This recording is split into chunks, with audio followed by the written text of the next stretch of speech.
is up, guys? Welcome back to another episode of Ty's Fishing Adventure. So today I'm doing a little bit different, guys. I'm actually going to be talking to you guys about lure, and I'm doing, of course, what the series I just started, which is the Mystery Lure Fridays. I'm going to do a little bit different for you guys this time. We're actually going to do it on the water. So I'm going to talk to you guys about the lure that I'm mentioning, and I'm going to be using that lure while I'm on the water. So you guys have really been liking this series, and man, I really appreciate all the feedback, guys, in the comments, man. So definitely keep those coming. But we're actually going to do Mystery Lure Fridays, and we're going to do it on the water.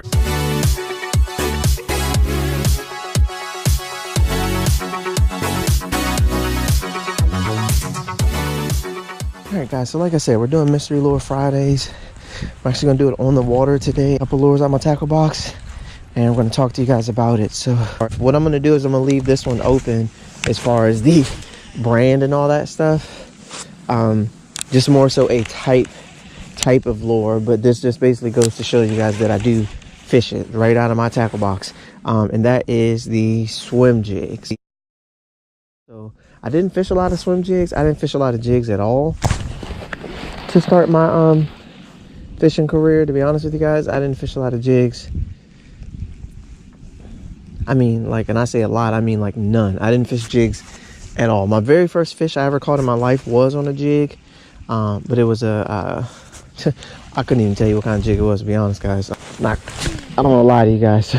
I have no idea, but basically just a jig in general. So with that being said, it's just something that if you don't fish now, you probably should. What I'd recommend, of course, for me is a Omega Custom Tackle swim jig. When you're fishing a swim jig, man, that thing, it comes through so much stuff. Like, you basically can take your toughest cover that you want to get to, whatever it may be, and you can throw a swim jig right in the middle of all that, and with the little weed guard on it or whatever, it'll come right through so nice and smooth. Only thing you want to do is you want to vary your trailer. So I have a pretty big trailer on here. I have a Gambler, like Big Easy, on here right now, but honestly I caught a 4-pounder on it, so I'm laughing, but I'm not gonna knock it.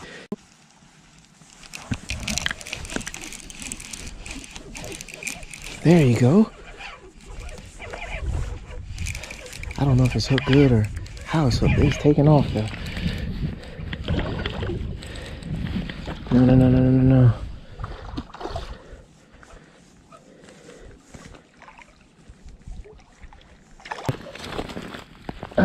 There we have it. You guys can see the jig right there in his mouth.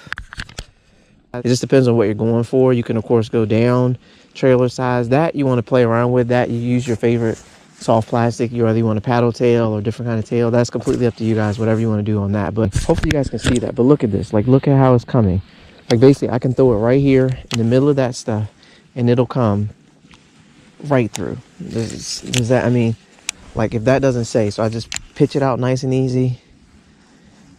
Sticks, lay downs, I mean, everything there, and it comes right through it. It still maintains the integrity of its action. So I want to fish these little stumps right here. Boom, pitch it right through, comes right through just like that. So it's kind of one of these things where, yes, I know something's on it, but I'm just demonstrating if you guys can see it. And I like to fish a brighter color too with mine. I'll fish a black and blue, of course the white, green pumpkin, whatever you want to fish, whatever forage or whatever you're trying to mimic or whatever, just kind of do that. But you guys can see here, of course, you're going to have your skirt, you're going to have your weed guard. I usually always trim my weed guards depending on which one I'm using.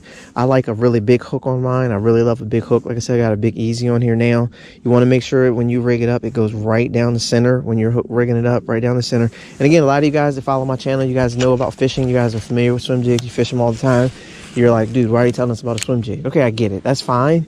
But as a part of Mystery Lure Fridays, I just really want to, for those of you who are like me and who don't fish this stuff all the time, or who didn't fish it all the time, or who may or may not understand the importance of having a lure that you can just pitch out. And again, it's bumping into literally everything. And I know you guys can see that. It's bumping into everything. I can throw it in the middle of almost anything, and it comes right through. And don't get it confused and be like, oh, well, there's just a couple of stick ups and bushes or whatever. And it's, you know, yes, I get that, but at the same time, get it around some bigger stuff. I mean, you see guys throwing this stuff in Florida. You see guys throwing this stuff anywhere, man. Just get the right trailer, get a good weed guard on there, and you can put it through you can put it through whatever you want. So I'm gonna bring it back down because I got a lot of people in the last one were saying, dude, that's a great bait, but $60 not happening. So that makes sense. This one, again, basically how it's gonna work is insert favorite swim jig company here, insert favorite jig company here. So whether it's a Strike King,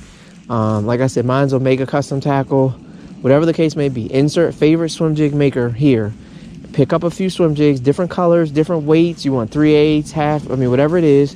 And then just get out and mess around with it, honestly. There we go.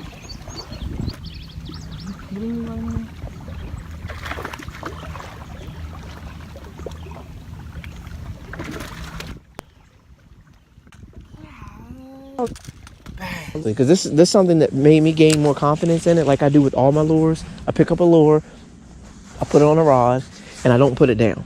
I don't put it down till I understand that even when it gets a piece of grass on it, I know that it's not running right, and I know the motion of it, where it's going to go, how it's going to act, what it's going to do. I'm very well aware of every single thing that it's going to do before I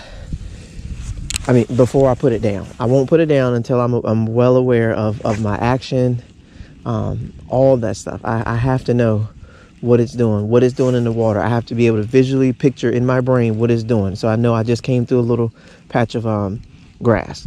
I know I just came right now through another little patch of grass. Now I know I'm just sitting here. Part of it because I can see.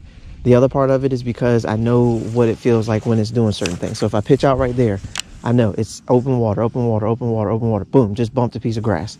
Like, but you know these things. Like, you have to, if you're going to fish something confidently, you have to know these things. When you put a crankbait on and when it bumps rocks and when it bumps this and bumps that, you have to know what it's doing, so you know what you're doing. If you came over that rock, you know you might want to pause now because that might be a bite coming your way. So just things to keep in mind, guys, while you're learning and following along with the series. But again, I wanted to do Mystery Lure Fridays. I want to do it actually on the water, show you guys me actually fishing the lure right now. Like I said, I'll leave links below to where I get my swim jigs at. I'm excited to try out these the swim jigs I got coming. Excited for the season just in general, but for Mystery Lure Fridays, I want to keep it short and sweet today. Hope you guys enjoy. This is Ty with Ty's Fishing Adventure. As always, you guys are awesome. Peace, and I'm out.